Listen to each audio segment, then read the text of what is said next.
everybody, and welcome to Blitzkrieg 3. My name is Krebs, and what I'm going to be doing for you guys today in this video is firstly showing you what this game is about, but also secondly discussing my initial thoughts and impressions about it and how it stacks up against other World War II RTSs that I've played, namely Company of Heroes and Men of War. So what you've seen at the start of this video was actually the debut trailer to this game coming out in its early alpha test, something that happened a few days ago, and so you can imagine that since this game is in an early alpha test, that the footage that you're seeing right here in this video is not necessarily a full representation of what the game is going to be like upon its full release. However, this game has gone down along the line of a lot of other pre-order titles from smaller developers, smaller companies, where if you pre-order the game, then you get access to an early state of the game. So as a result of gaining early access to the game, I feel like it should be able to be critiqued for what it is currently worth, and that's something that I'm going to do throughout this video, but also talk about what the game had been doing and how it compares to Company of Heroes and Men of War. So as you can imagine, this game is the third in a line of Blitzkrieg games, and I should mention that I've never played the other Blitzkrieg games. So as far as I understand, there's actually quite a bit of a fan base for the series, and if you're one of those fans, I have to apologize that I've never played one of those games, so I can't compare it to the previous ones, but I hope that my footage can do that for you guys. And also, with my previous experience in other World War II RTSs, hopefully that'll be sufficient enough to give you a comparison of what this game is like. Should you purchase it? Should you not? Is there hope? I don't know. Hopefully that'll be good enough for you guys. Anyway, seeing that trailer was really good. I got really hyped up by it, seeing all the different units, the initial combat, the good graphics, the Dora. It just looked really damn good. So good, in fact, that I got so hyped up, I bought the game outright. I took the plunge without seeing any other reviews, any of the other teasers or trailers. I took the dip, bought the game, and this is what I've had to experience. Now, this is going to be a bit of a short video, but what happened at the start when I first got into the game was I was introduced to some cinematics showing me the premise of the game, and then I was thrown into a tutorial that got me doing just general RTS things like how to move my units around, you know, the generic sort of things.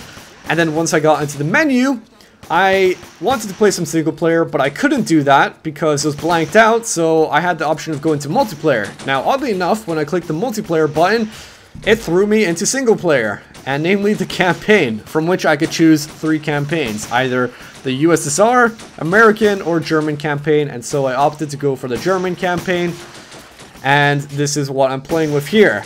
Now, what I noticed as soon as I got into the campaign was that it's completely different from other RTSs that I'm used to, namely Company of Heroes and Men of War, where I'm actually base building in a totally separate mode before I go out into combat. So when I was base building just about a minute or so earlier, I was using resources, namely fuel and materials, to purchase buildings, but also these could be used to upgrade buildings, to purchase units, to upgrade units, and so on and so forth like that. And in order to get fuel and materials, you get them from being successful in these combat missions that I'm doing here, for example. This is the first combat mission, and I actually failed on my first attempt on the first mission because I didn't realize that infantry alone wouldn't be sufficient to take on the enemy in this mission. So I brought out an extra tank with my 3 other squads, and it's a light tank, but this was good enough that it allowed me to take out the enemy's infantry and also take on enemy fortifications. And once those were taken out of the way of, I could go into the enemy cap zone, cap this area, and that would be me finished the objective and finish this mission. And upon completion, I was rewarded with materials and fuel. However, I was not told that in order to acquire more and more fuel, you had to unlock or upgrade your headquarters, or not headquarters, but depots, so that you could have higher quantities of materials and fuel. And so when I went out into the next mission, I actually achieved so much materials and fuel that was actually in excess of the quantity that I could actually keep. So in effect, I actually wasted a lot of my materials and fuel that I earned through that mission. and I couldn't actually go back to that mission to replay it so that I could get those materials back. In fact, I had to go on to the third mission and on to the next one, having less units and weaker ones available to me because, well, I didn't unlock or upgrade my depots to have higher quantities of materials or fuel within them.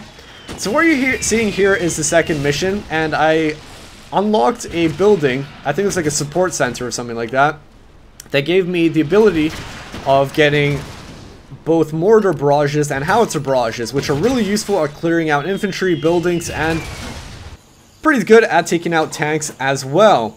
However, just because I have supportive abilities like that does not mean necessarily that I can outright take the enemies if I do a full frontal charge.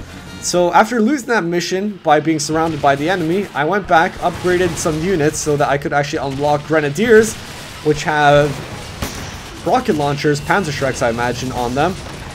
And so combine this with my abilities and I cleared out the map really easily, and plus also I was not full frontal YOLO doing a full charge right into the enemy lines. I actually went around the side to try and take on the least amount of enemies as possible at any one time.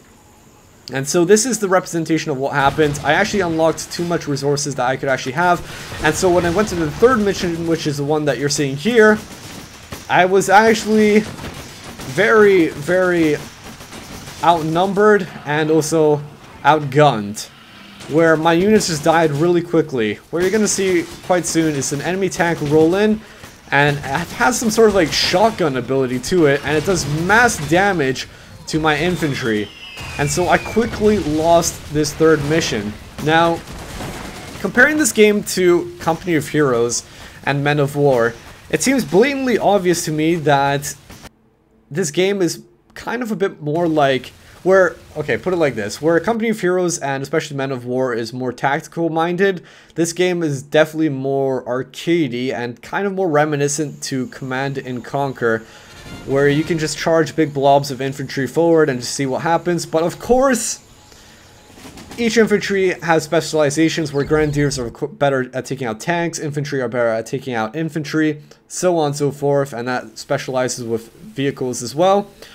But it's just kind of more, it's like a dumbed down version, if anything, of Company of Heroes or Men of War. You know what Command and Conquer's like, where it's just more of an arcade experience. And especially when it comes to like the cover system as well, there doesn't seem to be any blatantly obvious cover system, at least from what I can notice. Maybe perchance the sandbags actually do something here, because it seems like a number of my shots are falling short at hitting the enemies behind the sandbags. However, I know there is still some cover system, because you can actually go into buildings with your infantry and take up defensive positions within them, but also if you go into foliage, such as trees or bushes or thickets of grass, I don't know, whatever, then you can actually get cover within them, because the game actually explicitly says that you can actually get extra protection from being within those. So, I mean, there is something, however, to what effect that actually has, I have actually no idea. I still think that this game is probably a bit more of a dumbed down version of Company of Heroes and Men of War. However, even though it might be a bit more of a dumbed down version, it doesn't necessarily mean that the game is bad. At first, when I was going through the game, I thought it was very, very simplistic and nothing special to it. But as I was progressing through it and being defeated constantly in this third map, I came to realize that the game was actually quite fun. I mean, I did kind of shoot myself in the foot by not having all the resources available to me because I didn't upgrade my depots, but working on a limited supply of units, and whether that's tanks or infantry, kind of got me realizing and thinking where I should actually move my units. Which units should be moving up first? Should they be moving in from a flank? Should I be moving in general from a different area to try and counter one group of infantry at a time? And also, how should I spend my supportive abilities like my mortar rounds and howitzers? So there is a degree of actual tactical planning within this game, probably not quite to the depth of Men of War or Company of Heroes, Men of War especially, but there is still something present. I think it's safe to say that the graphics in this game are pretty damn good looking. I love them. Definitely pleasing for the eyes. The sound, however, I feel like could be kind of worked on. They sound not that great. So my experience stopped after the 3rd mission because I wanted to make this video for you guys. But what keeps me going in a game for a long period of time is the multiplayer. For example, in Company of Heroes, I was playing that game for well over 5 years because the multiplayer was just that good. Unfortunately, the multiplayer is not released in this game, so I can't comment on the multiplayer whether it's good or bad. And if that's what you're looking forward to, then I would recommend that you just wait until that is actually released so that you can find out more about it.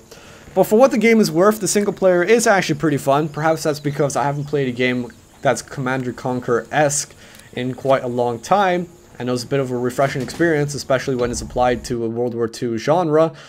But for what it's worth, I think it was actually fun, and if anything, I'm probably on the fence to recommend this to you guys.